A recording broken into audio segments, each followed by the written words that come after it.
आपके ऊपर ये एलिगेशन लगाया जाता है that you work at the behest of the central government और the current ruling government, that you have your particular fondness towards them, that is why you are only touching upon the chapters which are like maybe can we expect a story on Manipur or Gujarat? पहली बात तो मैं आपसे पूछता हूँ, ये allegation कौन लगाता है? लोग मतलब कौन? ये कौन है? आप किसी का नाम The बताइए। opposition parties. कौन सी? जैसे फॉर एग्जांपल नाम For example, during the Kashmir files there was a lot of chatter about coming in stay from Congress, which is a surprising element this time around because Indian National Congress was itself for a very big part during 1946 Calcutta Rise that we are speaking. तब उसे Indian national Congress नहीं, हिंदू कांग्रेस बोला जाता था। Can see the how things change in politics.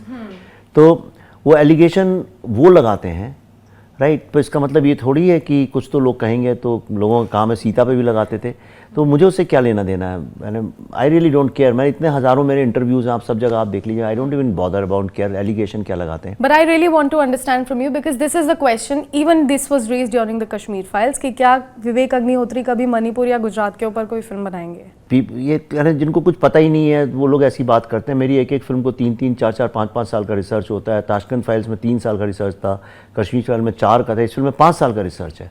4-5 साल में मैं ये फिल्म बनाता हूँ, ऐसा नहीं है। और ये इडियोटिक सवाल है कि अभी आमिर खान ने दंगल बना दी तो कहिए अच्छा साहब स्विमिंग पे भी बनाइए, अच्छा साहब आप तो अब कुश्ती पे बनाइए आपने, तो अब आप जो है खो खो पे भी बनाइए, आप हर चीज़ पे बनाइए।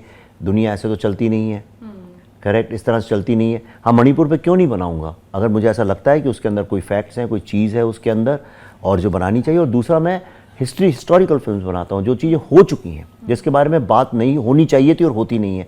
जो अभी घट रहा है उस पर मैं क्या बनाऊँ? गुजरात के ऊपर कई फिल्में बन चुकी हैं, उसमें कुछ कहने को बचा ही नहीं, मैं क्या बनाऊँ? कोई मुझसे बोले बॉम्बे अटैक्स पे बना दो, मैं क्या बनाऊँ उसके ऊपर?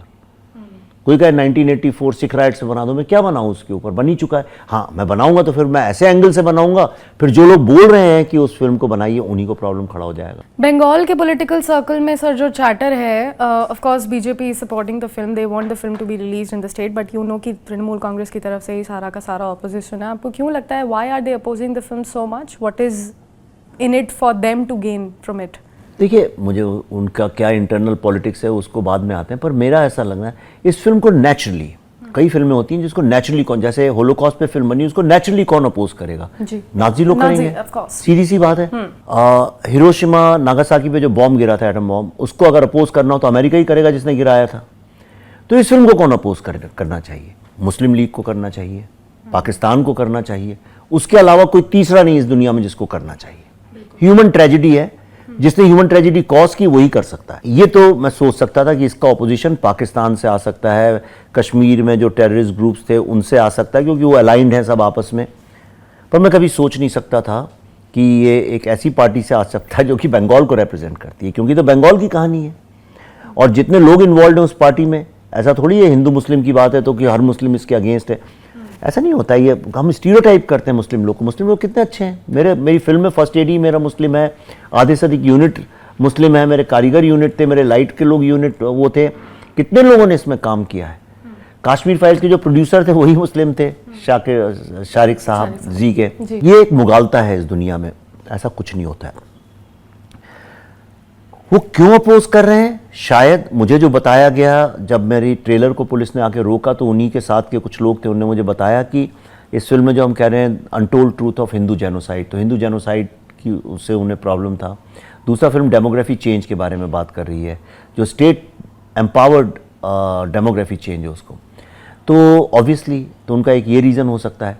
उन्होंने फिल्म देखी नहीं है, लेकिन अगर वो फिल्म देखेंगी तो इसको कभी रोक ही नहीं सकती है, क्योंकि तो उन्हीं के बाप दादे और उन्हीं के नाना नानी, चाचा चाची, ताऊ, उनकी कहानी है, उन्हीं के तो खानदान की कहानी है। क्या उनके यहाँ किसी ने सफ़र नहीं किया direct action day? Sir correct me if I am wrong, film की शूटिंग बंगाल में नहीं हुई है, तो भारतीय होने के नाते somebody who has been speaking about the lost history of India, अपने ही देश में, अपने ही देश के एक इंटेग्रल पार्ट में उसी की कहानी बताने के लिए शूट ना कर पाने, कैसा लगा आपको? देखिए, कश्मीर में हम पूरे टाइम तो नहीं शूट कर पाए, हमने कश्मीर में शूट किया और कश्मीर में कई सारे जो कश्मीरी मुस्लिम लड़के थे जो श्रीनगर में रहते हैं, और वो जब डिस्टर्बेंस था उसमें इन्वॉल्व भी थे, तो मैंने उनसे कहा कि इसका एक जो पेन अल्टीमेट सीन है जो डिफाइंस कश्मीर, वो तुम लोग लिखो। उन्होंने लिखा और सिर्फ उनके साथ शूट करने के लिए मैं कश्मीर गया और मैंने उस सीन को उन्होंने एक्टिंग भी की, उन्हीं ने डायलॉग लिखे, जैसा उन्होंने लिखा, without any changes I shot in front of them. मुझे कश्मीर में कोई प्रॉब्लम नहीं हुआ शूटिंग करने में। मुझे ये था कि आप लॉन्ग टर्म मत करिए ज़्यादा रह के, लेकिन मैंने जितने दिन भी किया, नॉट अ क्वेश्चन आस्क्ड, और बड़ी पीसफुली मैं करके आया। हालांकि सिक्योरिटी थी, वो अलग बात है। इतना प्रॉब्लम तो मैंने कश्मीर में भी नहीं देखा था जो मैं बंगाल में देख रहा हूँ। बंगाल की हिस्ट्री पे बनी फिल्म, जिस बंगाल ने इतना सेक्रीफाइस किया है, जिसने डायरेक्ट एक्शन डे नोआ खली देखा है, thousands of people were butchered, वो पार्टीशन हो गया वहाँ का, एक हिंदू बंगाल एक मुस्लिम बंगाल बना दिया गया, एक नहीं दो बार। That is the only state in the world which has been partition thrice, first in 1905, then 1947, then 97. Culturally it was divided. उसकी हिस्ट्री बताने के लिए मुझे वहाँ पे मैं शूट नहीं कर पाया, और वहाँ पे शायद फिल्म रिलीज़ ना भी हो। इससे दुख भरी बात क्या हो सकती है? It's a sad commentary on two things, A free speech, democratic values of this country, and also the law and order situation in our country, especially in Bengal. But it was never the people of Bengal who opposed it. आप मेरा trailer के नीचे जाके comments पढ़िए, आप मेरी किसी भी सोशल मीडिया पोस्ट को ट्रोल भी करते होंगे, लोग गाली भी देते होंगे, पर maximum majority of the post आप देखिए क्या लिखा है, मैं बंगाली हूँ, ये फिल्म मेरे दादा दादी की कहानी है, मुझे देखनी है, मैं कब देखूँ। लड़के लिख रहे हैं, लोग लिख रहे हैं कि सर मैंने 5 सितंबर छुट्टी ले ली है, अगर यहाँ नहीं दिखाया तो उड़ीसा जाके देखूंगा, जो भी नेबरिंग स्टेट में। लोग लिख रहे हैं कि मेरे 7 साल से मैंने कोई फिल्म नहीं देखी है, मैं जाके देखूंगा। कोई लिख रहा है मेरे पिताजी तो फिल्म ही देखने कभी नहीं गए, पर उन्होंने कहा है कि मेरे लिए इसका टिकट बुक कराओ। सर मैं कहाँ कराऊँ, मिल ही नहीं रहा है। दिस काइंड ऑफ कमेंट्स आप पढ़ सकती हैं, आपके जो देख रहे हैं पीपल, जो देखते देखते इस इंटरव्यू को नीचे चेक कर सकते हैं, मैं सच बोल रहा हूँ झूठ बोल रहा हूँ।